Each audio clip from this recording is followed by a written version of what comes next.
can go in picks and bans. Based on some things that Clearlove has said about Bengi, this is one of the scenarios they are targeting Bengi as a jungler because they think he is the weakness point that they can attack, especially because he's only shown success on those two banned champions now. Yeah, whenever these two have been banned, he's gone for something like Gragas, and we haven't really seen the same impact from him. Clearlove, he's shown multiple junglers beforehand. Sejuani has been a big pick for him. SK Telecom has to expect that coming in from Edward Gaming, and that gives them a very, very strong team fight, which we know they love to play around.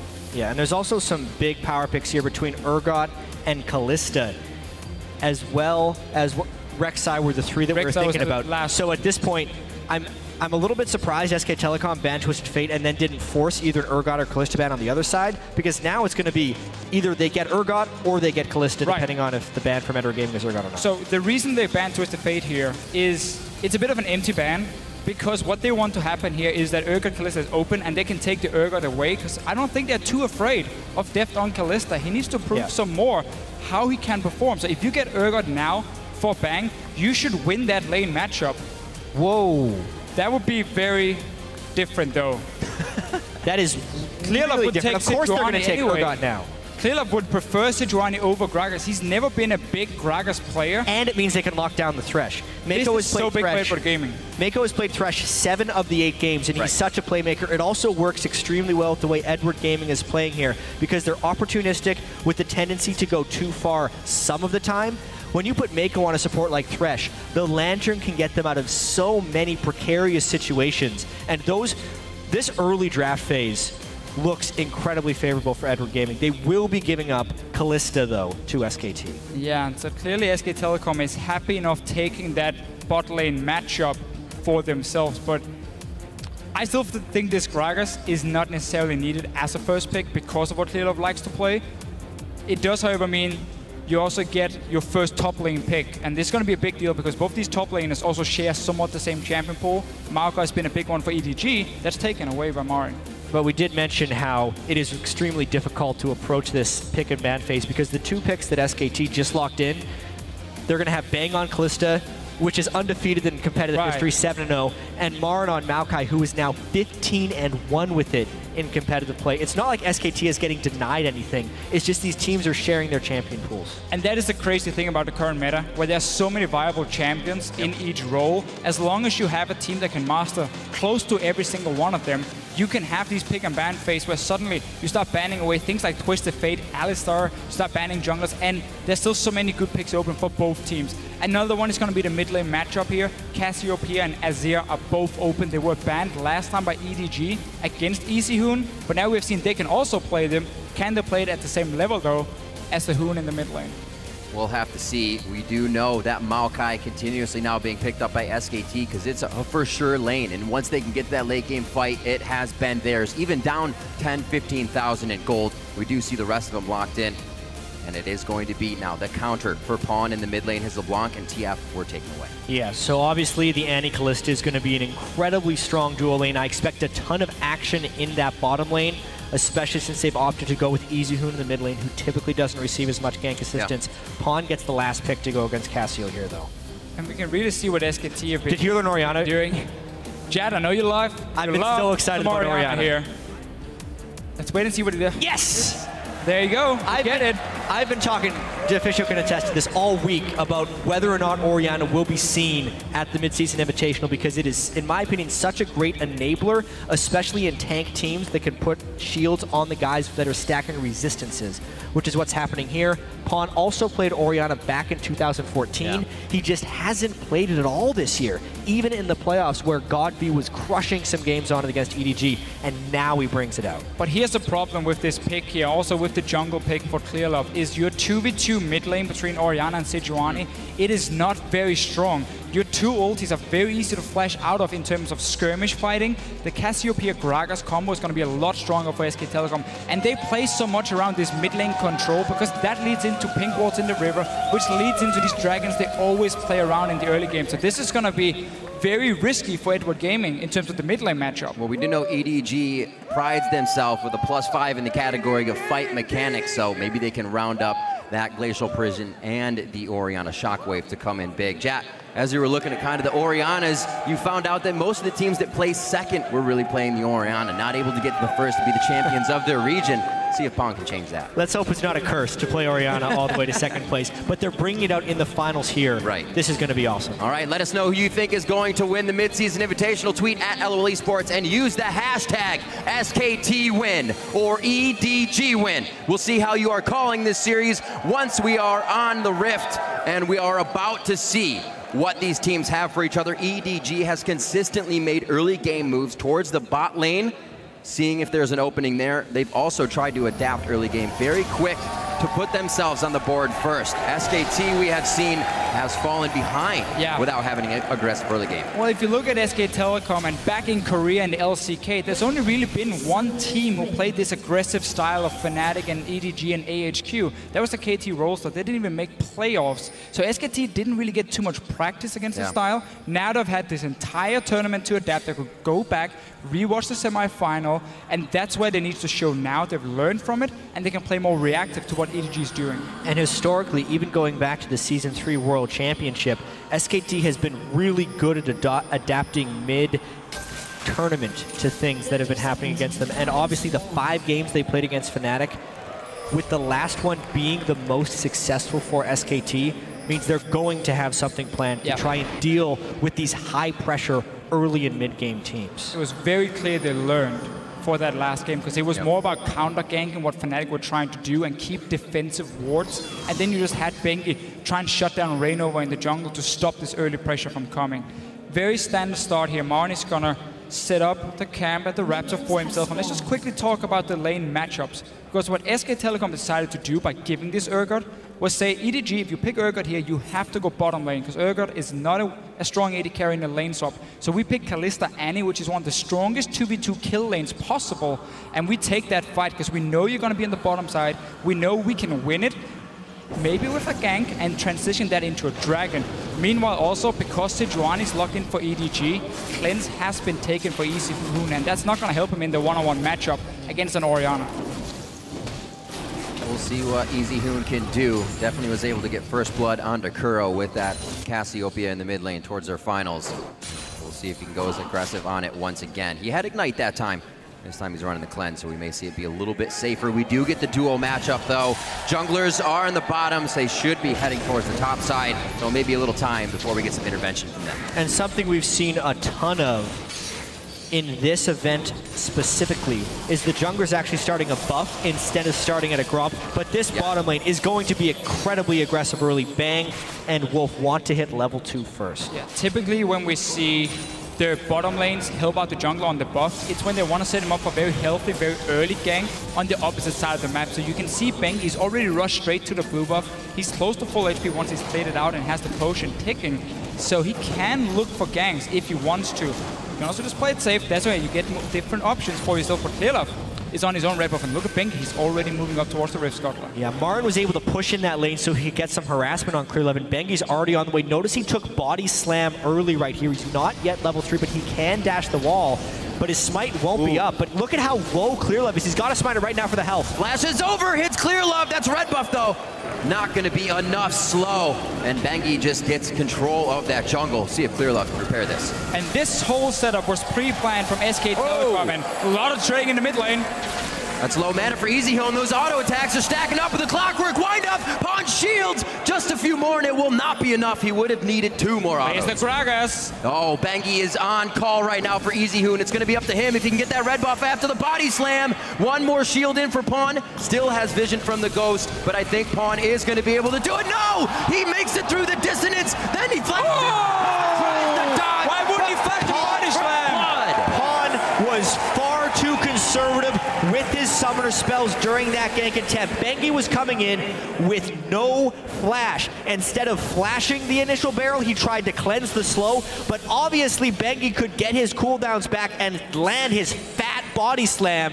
Pawn obviously couldn't dodge that. If he flashes with the first summoner spell, he saves cleanse and he stays alive. Really, that body slam was the one he had to just dodge away from. The damage he took from it, the slow and everything means he goes down. But again, this whole setup from SK Telecom was started by them unleashing the red buff for Bengi so he could rush from the red buff to blue buff, and then have MaRin walk down toward the red buff of EDG, because even if MaRin had been caught out, Bengi would have been nearby to help him. So it's a fairly safe play in that case for him to pull off and look for that invade. Just great scouting also on the jungle pathing of Clearlove, doing blue buff to the wolves and then moving over.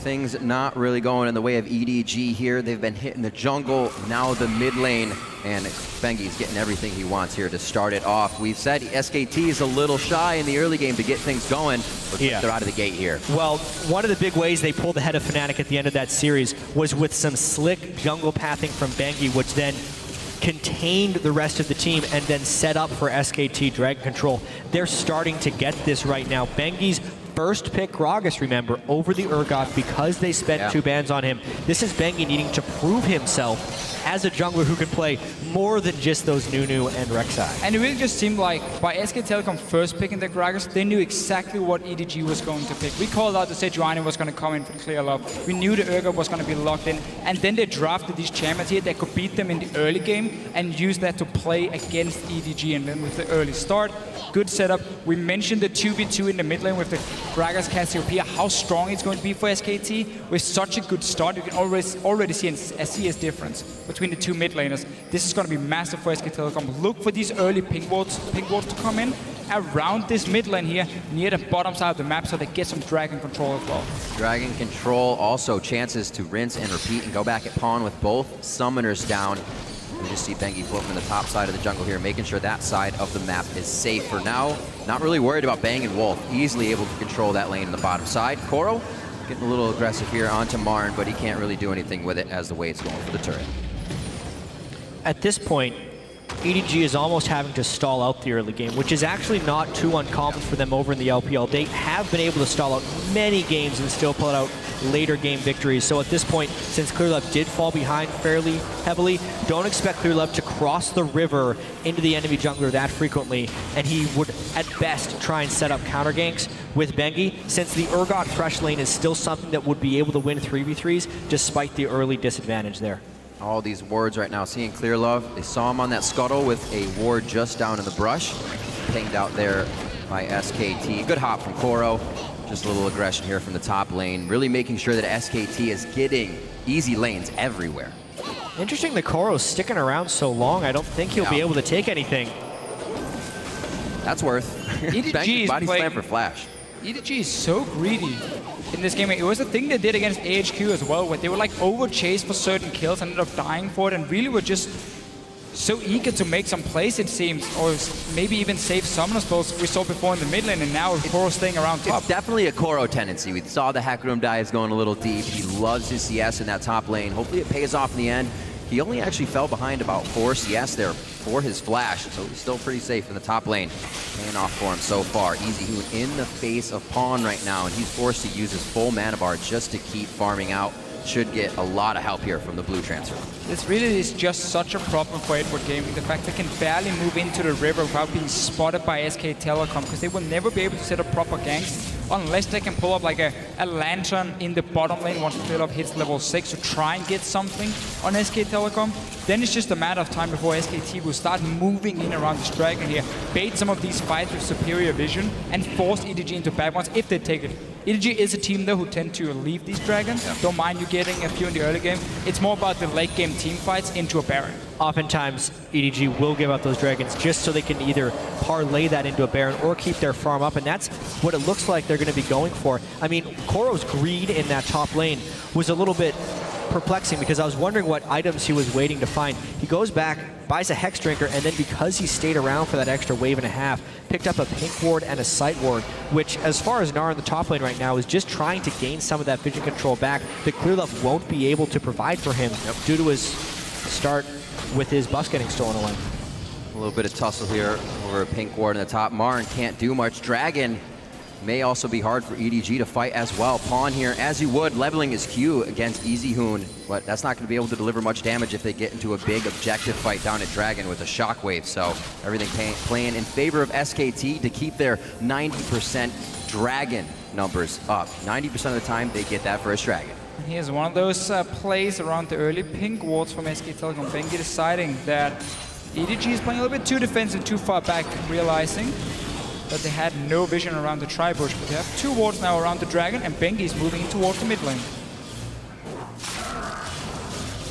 Very safe play from Pawn so far. Look for that lantern play from Meiko. We could see a couple of different ganks here at the same time. Oh. All right.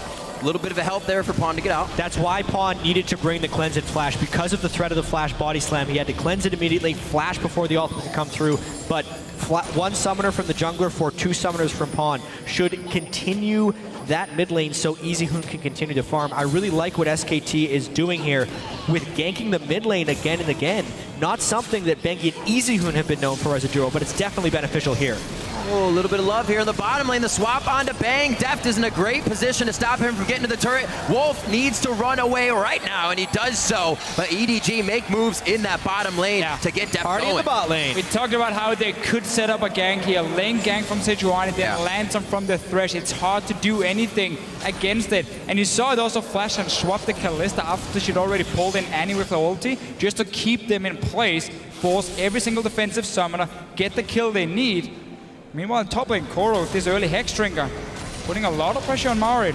I mean, that's another reason he wanted the ward control. He greeted for that extra CS. Koro knows exactly when to push his advantages. MaRin is doing his best to try and neutralize this laning phase, which he is so good at as Mokai, and then he can go and make TP plays. Yeah. Koro, though, doing his best to keep the pressure up, and EDG may actually get this first dragon out of that. As soon as Bengi showed in the top lane and Deft died, Bang died in the bottom lane, EDG knows they can go straight for the dragon. This is very important. They stop SKT from getting these early on. So nice setup. Wow. Using Meiko and Thresh, one of the picks they got in the first rotation, which has been so important all tournament long. We've been talking to Deficio about EDG's opportunistic play. They are so aggressive, but only when they see the slightest bit of information. Bengi, even though he's known as a dragon control jungler, showed top lane. As soon as he did that, they take dragon. As soon as he stays top, they go for him. Not a whole lot of explosive damage from Pawn just yet. They're able to get a few hits onto Bengi here. Doesn't look like, actually it does look like Pawn was missing quite a bit of CS for his troubles on that roam as well. So Easyhoon still doing what he can here. You can see the average first dragon. Usually SKTs, that Baron could also be a problem as well. Baron a bit earlier for EDG, obviously the one we so often see them get, and then they use that to close out the games for themselves. But Easyhoon been having a great time here in the mid lane. He got an early TS, just been stacking, not been under any pressure, honestly, mainly due to Bengi and the help he's provided in this mid lane for SK Telecom. So they are still heading gold, but Deft also with that kill. Let's see if he's in trouble. It's dropped on the Lantern plays. Meiko getting him out safe. And just notice the positioning for Meiko here before that play even happens. He's predicting that SKT want to all in, so he positions himself very far back so he can throw that Lantern to Deft, who doesn't have a flash anymore, and pull him out. That's just great play as support when you can read, okay, when is there a high chance they will go aggressive, and how do I position myself to help my AD carry? And it's been really impressive to watch the synergy between Deft and Meiko as the LPL split has progressed.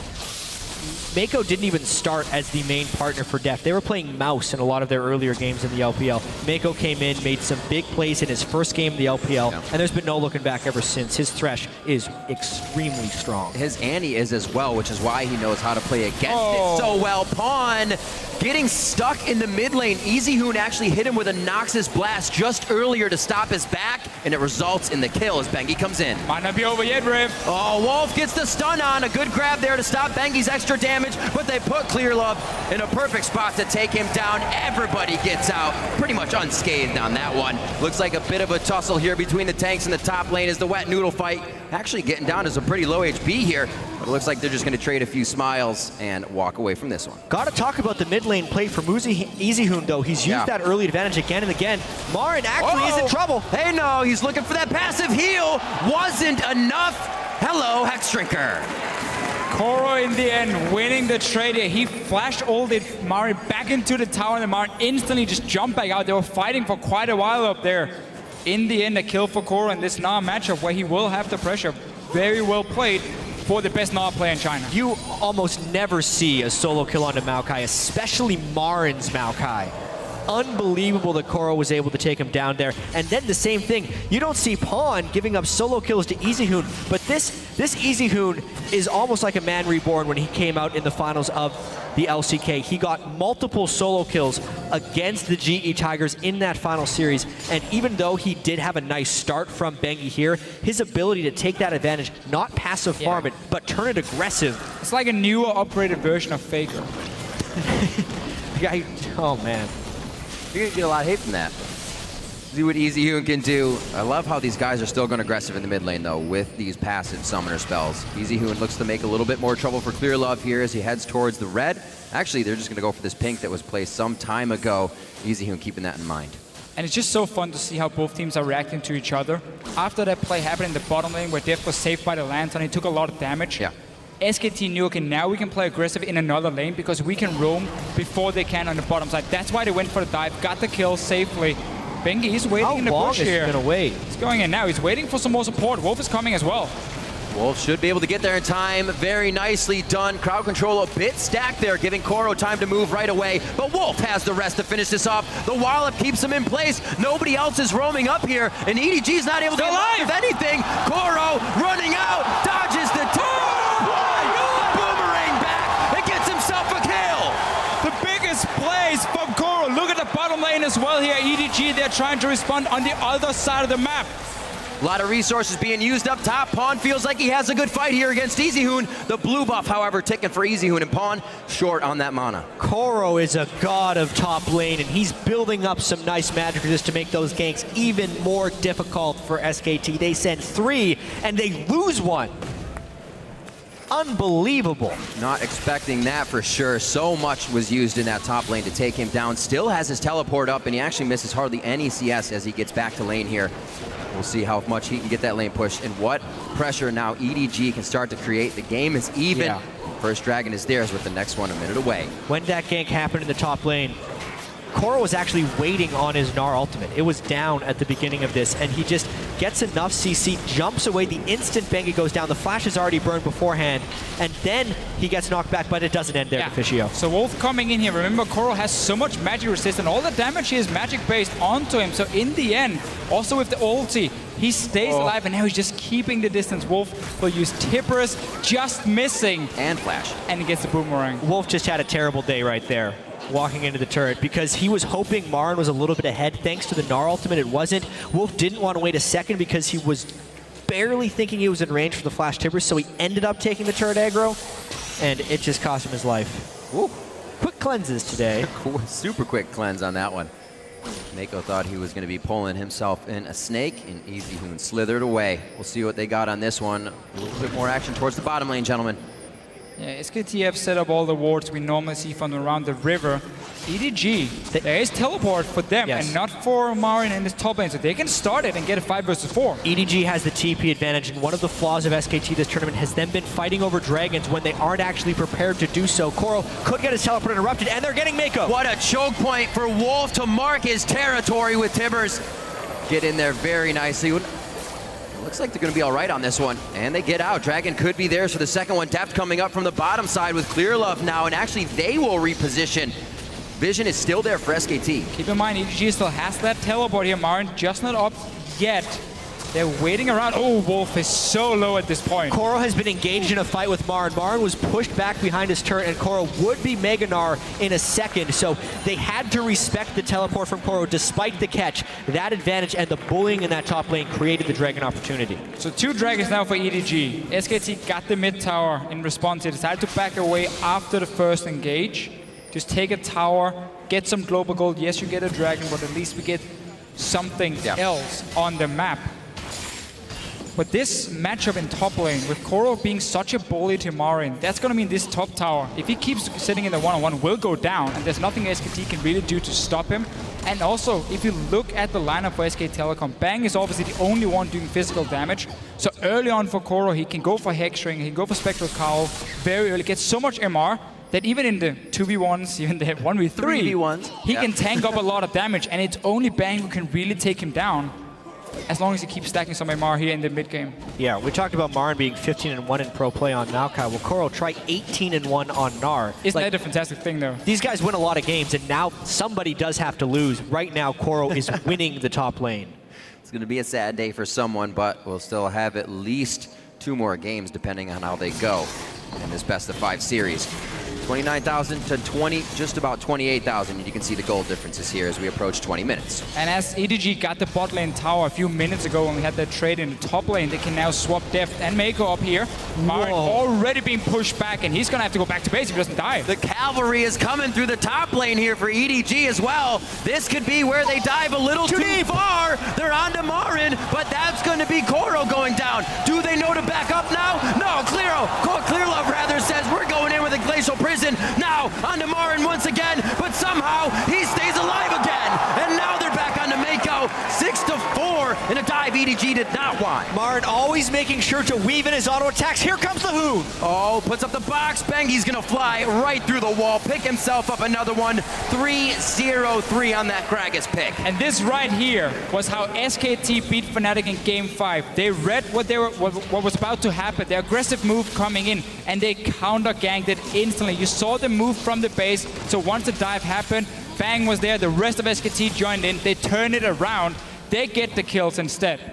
And it was a beautiful read too, because Koro had been bullying that lane for a while. The Dragon was down, the bottom turret was down. Yeah. That was the natural progression for a smart team to go, was EDG running top lane. SKT also hung back a little bit right there.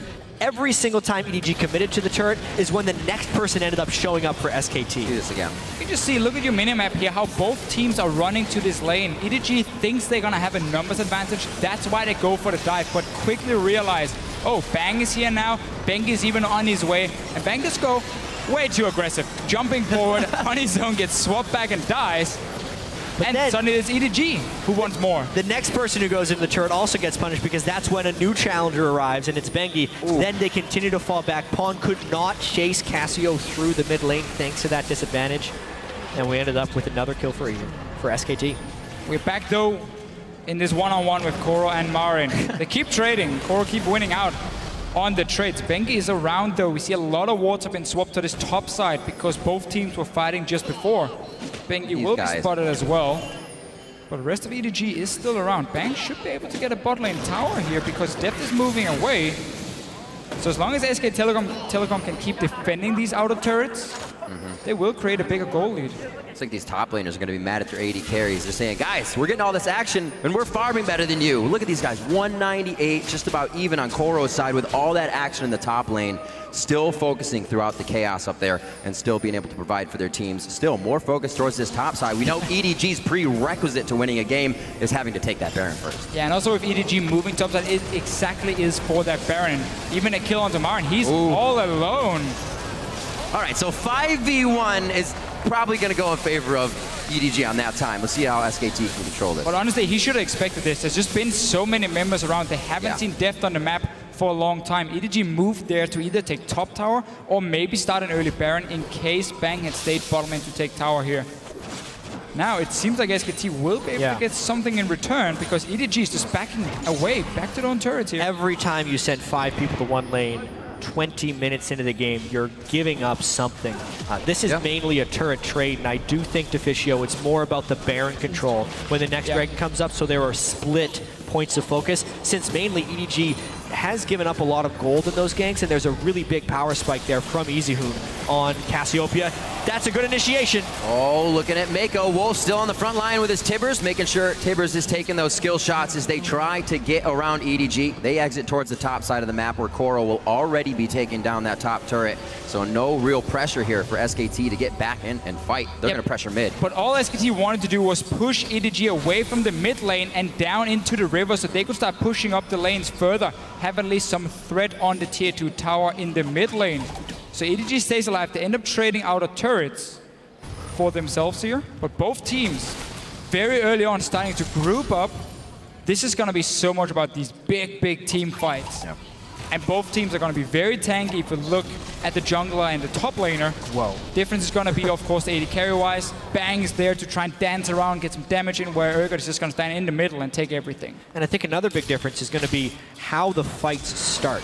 Because we have seen a lot of games, especially in the LPL finals, where big game-breaking team fights happen just off of killing a ward. SKT as well has made a tremendous amount of success off of finding picks. Wolf with the distortion boots on Annie. We saw him attempting to do it in the mid lane, but he went a little early before the rest of his team was able to support him.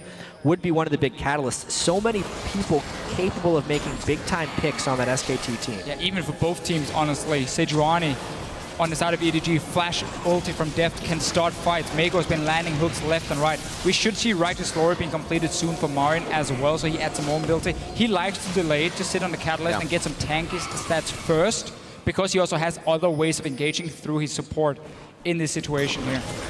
Well, SKT has definitely still been able to find the advantage in this game, keeping EDG to a very uncommon less than a kill a minute here. He has very flash. tempered in their play. Wolf stopping out Koro. Bengi right into the middle of that one. Flashes himself out. Koro tries to get in. A nice ulti coming out of that, and it looks like they're going to try to keep it going. Pawn goes down. There's no focus from the AP carry in the mid now, and they are going to start wearing down on the tanks. Clearlove falls. Meiko has already gone down. Koro is not long for this world, and Deft is forced to run for the fountain. And that was a very, very tricky team fight for EDG to take. If you look at SK Telecom and their carries here, both of them have completed at least 2 items, and that's where they spike very hard in terms of damage. We can say 1.5 them for the Kalista. Didn't really complete static shift yet.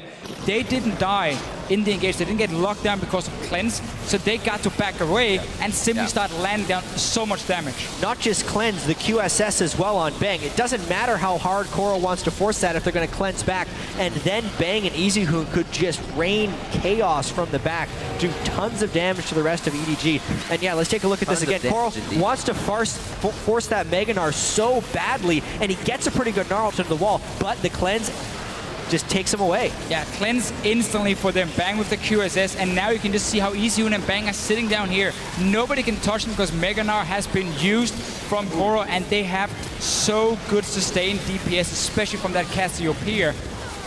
Easyhoon, once again, in terms of the team fights, really showing up. Had a good laning, it's fair to say, too.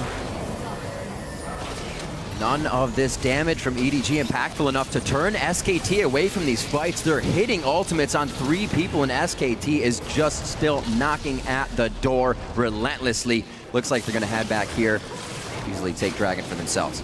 And I feel like we have seen in this game why Orianna as a pick has not been that great lately.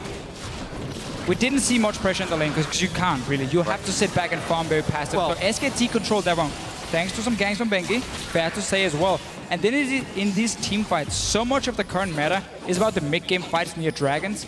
Orianna, in order for her to become really a big carry, needs to sit on 3 items. And that's where we get the Void Staff in as the 3rd item. We only completed 2 now. At this point, 27 minutes in. Didn't even have the death cap for that fight at the Dragon. Now Koro, top lane was cool beforehand, but he is way outnumbered. Able to shovel a few backwards, but they already have their assist tag on him. It's not going to be that much of a problem. Actually, I think they're going to give this one over to Easyhoon. Very well chosen there. 3-0-5. He looks to finish his Rabadons quite soon with that kill. Bengi towards the mid lane to make sure there is no pressure that EDG can create here. And right now, SKT being able to take full control of the map. We're not even seeing the wards that EDG regularly places in their enemy's jungle. They haven't even really been on the side of SKT this game. Very early on in the game, EDG lost a lot of the control in the river. Had to play fairly passive. And most of what they've done is basically come around Koro in this top lane on this Gnar. He's been a hero on his own, but it's just not enough. Especially when they lose that big team fight at Dragon. That's a really big turning point for SK Telecom. They were already ahead, but that's what they needed to get the Baron as well.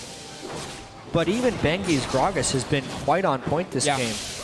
Being able to gank pawn out in the mid lane, allow Easyhoon to snowball that mid game. Now we have Easyhoon sitting on a death cap as well. The sustained damage that will be coming out of SKT, thanks to Bengi pulling out this 3rd jungle pick and finding success, I think has really caught EDG off guard. They were not respecting Bengi on Gragas whatsoever. And it's going to be such a big thing in the pick and ban phases to come. The fact that Bengi now has more than 2 jungle champions he can play so well. Because again, remember, Rek'Sai Nunu was banned away. EDG suddenly might have to change the strategy and say, okay, Bengi's not the guy we're going to target. we're gonna maybe swap it against Easyhoon, try and take away the Cassiopeia Zir if we feel like that's too strong in the team fights. There are multiple changes you can make. Obviously, the teams are swapping side every game here. And possibly player. Possible player. Yeah, there's always that chance. Always an option that they put Faker in for one of these games. Has to be decided within 5 minutes of the Nexus falling. And it's absolutely a choice that SKT has as they make their way through this best-of-5 series against EDG for the mid-season invitational finals. 12-5 as we come up on 30 minutes. SKT did pretty much thwart EDG's quick 5 Dragons by taking number 3. We'll see what happens here as SKT starts to pressure mid. And if you look at the map right now and what SKT wants to do, seeing as they don't really have a split push composition, you can't focus on all 3 lanes at once. So they decided to take 2 of the mid lane and top lane. So they're completely warded off the jungle and they push down just the 2 lanes at once. Koro is trying to be annoying and buy time for his team, but he's now being caught all alone. Every time we see him, he's trying to escape down the lane towards This is good though. This is good because EDG is trying to push the mid lane and then Meiko dies. And Meiko dies indeed. Not enough forward wards, as we said before, from EDG here that have been placed. MaRin wards cut them off. They're walking right through the site of SKT still, and now they're going to get routed out from MaRin, as you said, Jatt. Clearlove's forced to fight him. Deft and Pawn are trying to figure out where they can put their DPS, and Deft actually has to fight MaRin now. There's the shockwave. It only hits Bengi, but there's no damage coming out of EDG right now, and they are still forced to turn around, finally wearing down Bengi. Easyhoon in a good spot now to take down Deft as he gives himself the resistances from the position reverser. But what a skirmish back and forth. EDG looks like they're trying to grab up the scraps here, but SKT is going to find everything that they want. Quickly over the wall, possibly. Or is MaRin just going to keep him in place for his last few kills? Not able to get him. He refuses to die. Koro, keep running. We believe in you. Oh! Yep. Koro is a god. Don't blink! SKT, though, have done a great job of itemizing this game as well. That's one of the big things that I think took the wind out of EDG's sails early on here. Having the cleanse on Easyhoon and the 3rd item QSS on Bang, not only to stop the Urgot position reverses, but also to stop any type of Mega Gnar. And then Bang just goes and makes a flat-out mistake in the mid lane. Bang, he hits the ground. Yeah, that was... Right as we're giving him praise. He goes and does that. All right, so let's see what happened here. Remember, Meiko just got caught out. He's already dead, so MaRin was teleporting in behind, trying to force EDG to take a fight with only 4 members. It's a good start, honestly. They get a lot of good ultis down. The shockwave, though, look at this one here. Bengi, only one I believe it took damage from. Not even sure if he managed to body slam out of it at first. And now the damage is simply running out for EDG once again. Easyhoon and Bang are left to just deal all the damage they want. 2 hyper carries that they have to deal with, and really fed hyper carries, especially if you look at Easyhoon now. 4 completed items after this fight where he picked up the 2 kills. MaRin. Koro's so sneaky. But yeah, when we look at the damage dealt the champions chart after this game, I know that Easyhoon's going to be really, really high on it. And that's what's been happening when Easyhoon is in these games for SKT. Yeah. He does the majority of the team's damage. These Azir and Cassiopeia picks that he's able to pull out have been absolutely devastating. It's probably the main reason he's, aside from all the other things, that he's seeing a lot of this play over Faker, because his Cassiopeia and Azir are just on that level of its own. The current meta just fits him so well. You don't have to make big flashy plays in the mid lane. You don't need to be an assassin who can kill you, the enemy mid lane, and start roaming around. You can shine in team fights because so many games are decided around these dragons here, around the Barons, in the big 5-on-5. So if you have a guy who can play champs like this at this level, use him. Use him indeed. You only have to give him a bit to get going. We saw those Bengi ganks towards the mid lane. Just took a flash blown there onto Pawn, and he was not able to control. 325 to 270 in CS in that lane. And we've seen Easyhoon been able to roam multiple times off of the lane as well to create trouble for the other lanes. Yeah. And we see Bang taking the dragon on his own here. SKT are so far ahead, you can start pulling off plays like this and also keeping control of the Baron, because again, we know EDG loves to go for that Baron here, so if you send 5 guys to Dragon 33 minutes in, that's a very easy call in for EDG to try at least come back by sneaking a Baron in. And also just like the build we often see, or we always see from Bang. No Hurricane, you have to be able to kill these tanks here, so you need some crit for yourself. He goes for the static shift second, also maxing Q in the lane for people who wonder how he plays it. So here are the wards now from EDG. Still not many encroaching on the side of SKT's map vision. Yeah. At this point, SKT has been able to take control back. They picked up 2 dragons. Now, since they've taken out only 4 turrets, they have a couple of options. They can either try and get deep vision control to go for Baron, or they can try and get better wave control and get those other turrets down. They're still running the risk of a really good initiation from EDG, which is why they're taking their time here. EDG has set up this bottom lane wave almost a minute ago. It's been slow pushing all the way from their own tier 2 tower. Because there's no teleport for MaRin, it was used in the mid lane. They're hoping that SKT will send someone down to clear it and therefore open up for EDG to start a fight around the Baron, 5 versus 4. SKT though, they have full control of it. They keep a lot of members around the mid lane. They don't really send anyone down yet. And now MaRin, because his TP is about to be ready, can go down, catch the entire wave, and he can now start pushing it back. Or SK Telecom can decide that we can play around this side of the map as well, because we have that teleport ready. We can push it in, we can force MaRin to sit there, or sorry, force Koro to sit there, and then see if you can bait out his Gnar and then potentially start a fight at Baron. There are many ways for SKT at the moment to play the map. Works out very nicely that MaRin's teleport is just coming up as he gets the brunt of that bottom wave cleared out, so it'll push back in their favor. We'll see what the follow-up here is from SKT. They could be sideswiped here, but they are completely ready for it. You can see Wolf and actually Bang standing in position if he needs to get a good fake call off. Yeah, mid lane is not the lane for SK Telecom to push at the moment, because they don't have any deep wards on the top side here where EDG is running around, so you always expose yourself to a flank if you just start pushing up into towards the enemy base. So they have to worry about these 2 outer turrets, and they need to get some wards in the jungle up here on this top side, otherwise this tier 2 tower is gonna stay untouched for EDG, and we're just gonna have this dance around the Baron that nobody really wants to start, because you don't want to risk being caught in there by, let's say, a Sejuani ulti. Yeah, there's some tight corridors. Yes, there is the QSS and the cleanse still on SKT, but if you find the right thing, there's been a lot of fights we've seen in the LPL where EDG has such great mid-fight target prioritization that they can just burst down the carries if they get their mitts on them and change the total context of the game.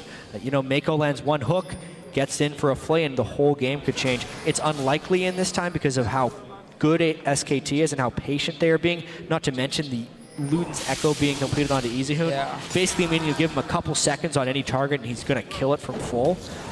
SKT is in a position to win, but it's going to take some time. This is how you make sure you win damage done. As a Cassiopeia, you get Luden's Echo 5th item and you just start spamming away while moving around.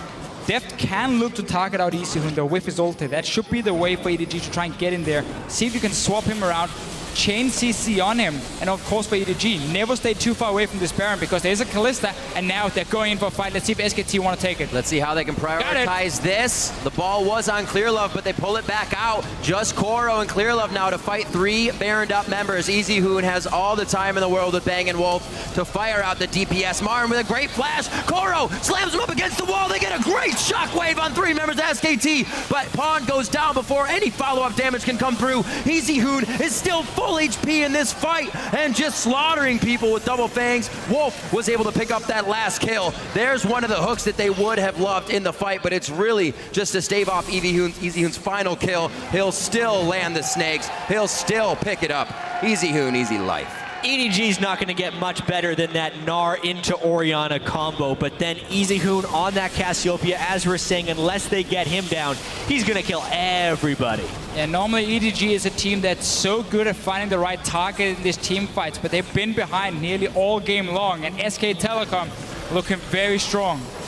Looking at 38 minutes and already on the Nexus turrets. Meiko and Clearlove, pretty big guys, but I don't know if they're big enough or if SKT even cares that they're standing toe-to-toe with them right now. They are going to finish off the Nexus turrets, and it looks like they're going for a few more kills on the stats, along with the Nexus. Game 1 of the finals goes to SKT over EDG.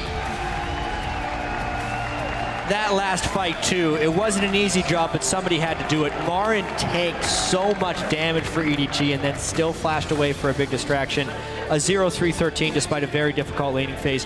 MaRin making that pick work. I mean, I still think that was a fascinating pick and ban phase. It was. Especially with the information available beforehand, and it will change going into the next game because Bengi performed on Gragas. I just love the trust in Bengi, saying, can we first pick a Gragas for you? Can we give up the Urgot and then try and build around that? And they do it. It pays off. He had such a good early start to this game. The only member that really gave SKT any problems was Koro in that top lane. but it's not enough having a big tank when you don't have the damage to back it up. And rightfully so. Koro actually doing about 2,200 more damage than Easyhoon on that Gnar. Oh, Easyhoon, step it up. Step it up indeed. Koro still definitely a big factor and something they'll have to look out for. But SKT taking game one, and for a look at that game one win, let's kick it back to Dash and the crew at the analyst desk.